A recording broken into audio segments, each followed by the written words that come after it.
잘 오셨습니다. 무더위에 어떻게 잘 지내셨는지요? 파주 영광교회 이렇게 건축을 완성하고 기꺼이 우리 시차례를 위해서 장소를 제공해 주신 고청목 목사님과 교우들에게 감사를 드립니다. 또 지난 경서 시차례 수련회에 55명의 부부를 포함하여서 베트남 수련회를 잘 다녀왔습니다. 후원해 주시고 기도해 주셔서 감사를 드립니다. 오늘 함께 선고할 말씀의 제목은 고난의 기쁨입니다. 기독교는 고난을 제거하려고 하거나 또는 고난을 어떤 방해물 정도로 생각한다면 기독교라고 할 수가 없습니다. 고난은 기독교인이 걸어가야 할 길입니다. 고난은 밟고 가야 될 것이지 피해야 될 것이 아닙니다. 오늘 17절에는 우리가 모두가 당하는 개인적인 공동체적인 고난의 현실을 말하고 있습니다. 비록 무화과 나무가 무성하지 못하며 포도나무에 열매가 없으며 감람나무에 소출이 없으며 밭에 먹을 것이 없으며 우리의 양이 없으며 외양간에 소가 없을지라도, 고난의 어떤 일차적인 이유 중에 하나는 없다는 겁니다. 돈도 없고 사람도 없고 건강도 없고 없는 데서 문제가 발생하는 것 같습니다. 해밍웨이에게 퓰리처상과 노벨상을 안겨주었던 그의 마지막 작품 노인과 바다의 주인공 산티아고는 가난한 그런 어부입니다. 배도 작은 배를 가지고 있습니다. 그를 통해서 고난의 현실, 우리가 둘러싸인 그 고난의 바다를 어떻게 바라보아야 될 것인가 하는 지혜를 얻을 수가 있습니다. 산티아고는 이 바다를 바라보는 정의가 다릅니다. 원래 스페인어로 엘 마르가 바다인데 남성형입니다. 그런데 산티아고는 노련하고 비록 가난하지만 자부심을 가진 이 어부는 이 바다를 라 마르, 즉 여성형으로 애인이라고 그렇게 바다를 부릅니다. 애인은 사랑스러운 거죠. 그러면서 이 바다에서 나온 모든 것이 좋은 것이다 라고 고백을 합니다. 저는 그 대목을 보면서 목회에서 나오는 모든 것이 좋은 것이다. 이 바다는 여성형이지만 일단 사랑스럽죠. 그러나 변덕스럽고 그 다음에 앙칼진 게 바다입니다. 이 바다를 사랑하면서 그는 묵묵히 자기에게 주어진 업으로서 일을 합니다. 목사님들이 새벽 예배 쌀쌀할 때 나가듯이 새벽에 쌀쌀한 날씨 가운데 배를 타고 나갔는데 84일 동안 아무것도 잡지 못합니다. 배가 작아서 작은 소년과 고기를 잡으러 다녔지만 나중에는 혼자 가게 되었습니다. 그런데 놀라운 것은 이 고기를 잡는데 고기는 잡아야 되잖아요. 그런데 대부분의 어부들이 그렇지만 바다에 대한 감사와 고기에 대한 존중과 감사가 있다는 것에 저는 놀랐습니다. 고기야, 나는 너를 존중한다. 나는 너를 보고 싶다. 나는 너를 잡아야 되겠다. 비록 잡아야 될 대상이지만 존중하는 이 역설적인 그런 모습을 보면서 우리가 목회 현장에서 세상은 정복해야 될 세상 같고 또 교인들은 바꿔야 될 대상 같지만 존중하지 않고는 그 목회가 이루어지지 않고 우리 목회의 무의미성과 고난이 더 커지지 않는가 하는 생각을 하게 되었습니다. 이 산티아고 어부는 마침내 85일째 큰 청새치라는 700km 정도 나가는 4, 5m 되는 고기를 잡게 되었습니다. 그런데 이 고기를 잡아 올려야 되는데 고기한테 끌려갑니다. 사흘 동안 끌려갑니다. 마치 목회를 주도적으로 해야 되는데 끌려가는 우리 현실과 비슷한 모습을 보게 됩니다.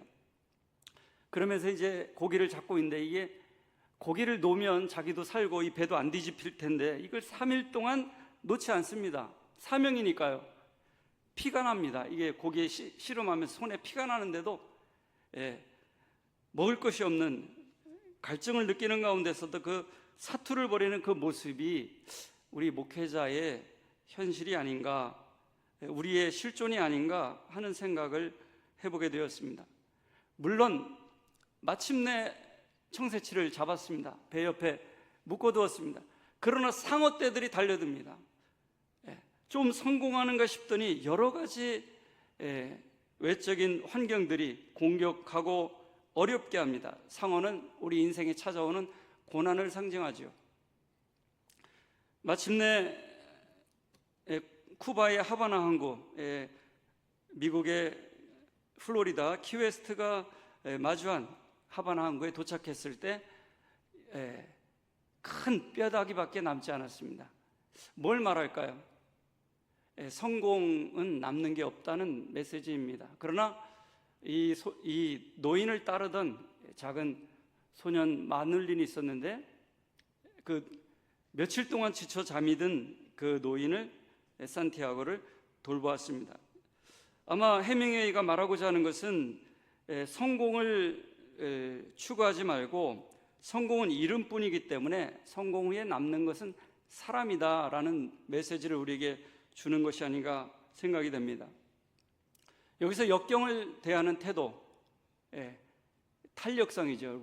resilience, 그걸 유연하게 받아들이는 마음, 또 겸손하게 주어진 가운데 조건을 탓하지 않는 그런 묵묵한 모습을 산티아고에게서 고난의 바다 속에서 그를 통해서 제가 배웠던 것입니다. 하박국 선지자는 아수르가 멸망하고 바벨론 제국이 들어섰는데 아무리 이스라엘이 하나님께 잘못을 했지만 바벨론 같은 악당은 아닌데 어찌하여 바벨론에 의해서 더 악한 자에 의해서 우리가 이런 순환을 겪게 되느냐 하는 문제로 경직되고 분노하고 항의하고 질문합니다.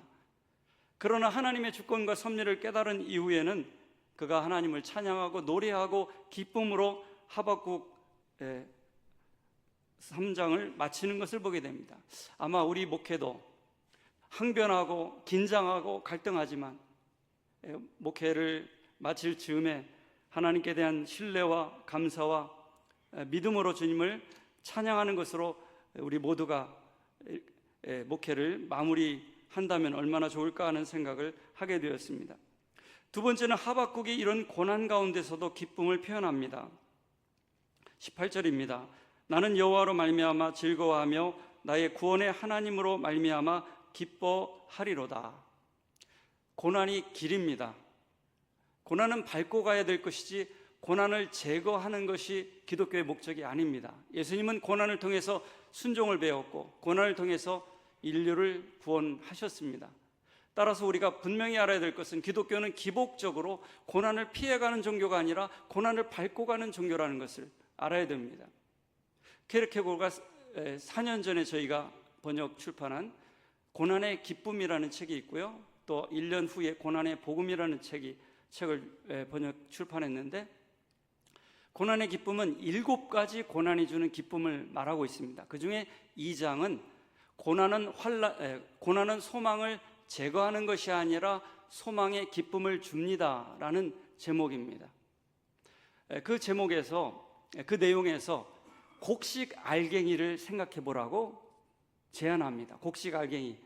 곡식이 자라기 위해서는 2가지 조건이 필요한데 첫째는 공간이고 두 번째는 압력이라고 했습니다.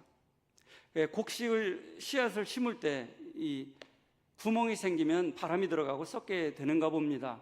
그래서 씨앗을 심고 다져줍니다. 눌러줍니다. 이 헛바람이 들면 안 됩니다. 그래서 이 압력을 견디면서 공간을 확장하고 펼쳐나가면서 싹을 틔웁니다. 그리스도인도 마찬가지입니다. 우리 거듭난 그리스도인의 속사람은 환난이라는 압력과 고난을 견디고 거기서 공간을 확보하는 것이 우리 속사람의 성장이라고 할 수가 있습니다. 대제사장의 흉패에 있는 12보석이 있는데요. 이 12보석은 성도를 상징합니다.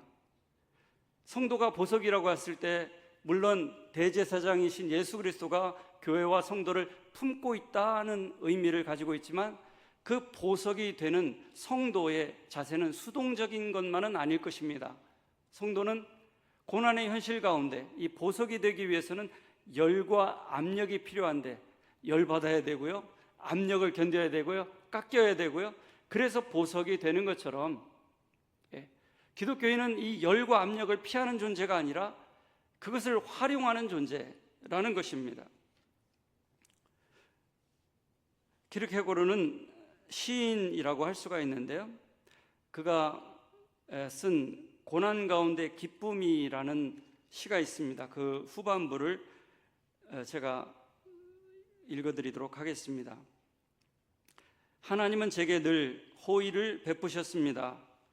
친절하게 말씀하시되 항상 똑같이 말씀하셨습니다.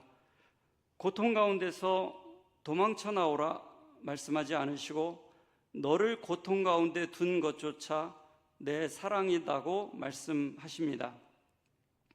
수많은 괴로움을 겪은 것도 실상은 제게 베풀어 준 호의였습니다. 내가 복되도다. 겪었던 모든 괴로움은 주님과의 깊은 사귐이었습니다. 사람은 단지 자기의 괴로움만 기억하는 법이기 때문에 괴로움 가운데 주님의 사귐은 영원히 잊을 수 없는 수확물입니다. 우리가 어려운 걸 더 잘 기억하나요? 기쁜 걸 더 잘 기억하나요? 통상적으로 어려운 일은 오래 잊지 않습니다. 그래서 하나님께서 하나님의 은혜를 어디다 주실까요? 어려움 가운데 은혜를 두어서 잠시 즐기고 잊어버리지 않고 그 어려움 가운데 은혜를 담아두어서 두고두고 주님의 그 은혜를 기억하도록 하나님이 하필이면 고난 가운데 어려움 가운데 은혜를 또 주님의 깊은 사귐을 준비해 놓으셨다고 키르케고르는 그렇게 시에서 표현하고 있습니다.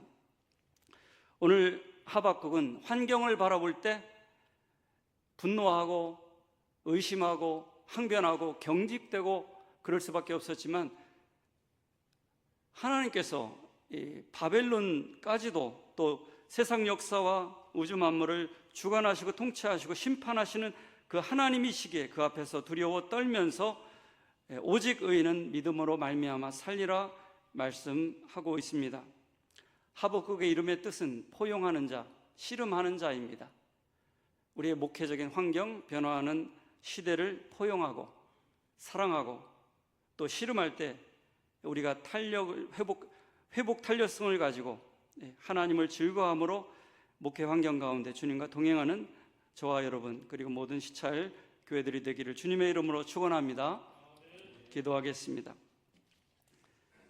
하나님 아버지, 변화하고 복잡해지고 혼란스러운 환경 가운데 경직되고 전투적일 뿐만 아니라 우리 안에 하나님을 즐거워하고 신뢰하는 기뻐하는 능력을 더하여 주옵소서. 예수님의 이름으로 기도드립니다. 아멘.